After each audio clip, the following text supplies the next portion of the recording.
आणि आता बातमी ठाकरे बंधूंच्या युतीची आहे। ठाकरेंची सेना आणि मनसेमध्ये राजकीय युती आकार घेण्यास आता सुरुवात झाली आहे। कारण राज ठाकरे आणि राऊतांमध्ये गेल्या 10 दिवसात 3 बैठका झाल्याचं कळतंय। दोघांच्या युतीत पवारांच्या एनसीपीला सुद्धा घेता येईल का ही सुद्धा चाचपणी सुरू आहे। तर शरद पवार आणि राऊतांमध्ये सुद्धा परवा या संदर्भात बैठक झाल्याची माहिती आहे। बघा, राज ठाकरे आणि आमचा संवाद आहे। माननीय उद्धव ठाकरे आणि राज ठाकरे यांच्यात संवाद आहे। अनेकदा त्या आमच्या कार्यक्रमाला घरच्या येतात, आम्ही जातो। त्यात असं नवीन काय सांगण्यासारखं नाहीये, राजकीय बैठक। दरम्यान या संदर्भातली अधिकची माहिती आपण जाणून घेऊयात ग्राफिक्सच्या माध्यमातून। ठाकरेंची शिवसेना आणि मनसे राजकीय युती आकार घेण्यास आता सुरुवात झाली आहे।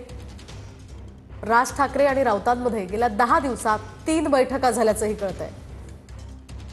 तर प्रत्येक पालिकेसाठी जागा वाटप ठरवण्यासाठी दोन्ही पक्षांच्या स्थानिक नेत्यांच्याही बैठका सुरू आहेत। शिवाय मुंबई महापालिका निवडणुकीसाठी ठाकरेंची शिवसेना यांच्याकडून अनिल परब, वरुण सरदेसाई आणि सूरज चव्हाणांवर जागा वाटपाची बोलणी करण्याची जबाबदारी सोपवण्यात आली आहे। तर ठाण्यामध्ये राजन विचारे, केदार दिघे आणि स्थानिक नेते, पुण्यामध्ये वसंत मोरे, आदित्य शिरोडकर आणि स्थानिक नेते एकूण ही जागा वाटपाची बोलणी करतील अशी माहिती आहे। तर मनसेकडून मनसे नेते अमित ठाकरेंनी 2 दिवसांपूर्वीच मुंबईतील विभाग प्रमुखांची विभागवार बैठक घेऊन प्रत्येक वॉर्डातील राजकीय परिस्थिती, समीकरणं आणि पक्षाची बलस्थानं जाणून घेतली आहेत।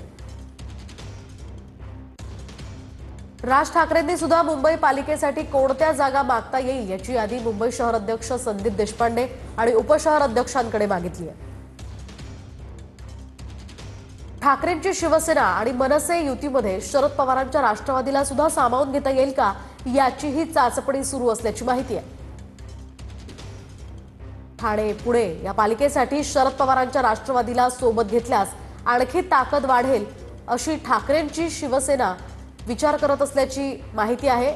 शिवसेनेच्या स्थानिक नेत्यांची ही भूमिका असल्याचं कळतंय।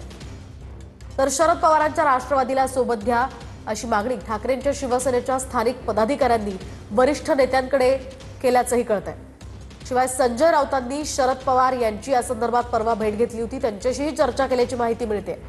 त्यामुळे आता ठाकरे बंधूंसोबत शरद पवार सुद्धा या युतीमध्ये सामील होतील का ते पाहणं महत्त्वाचं आहे।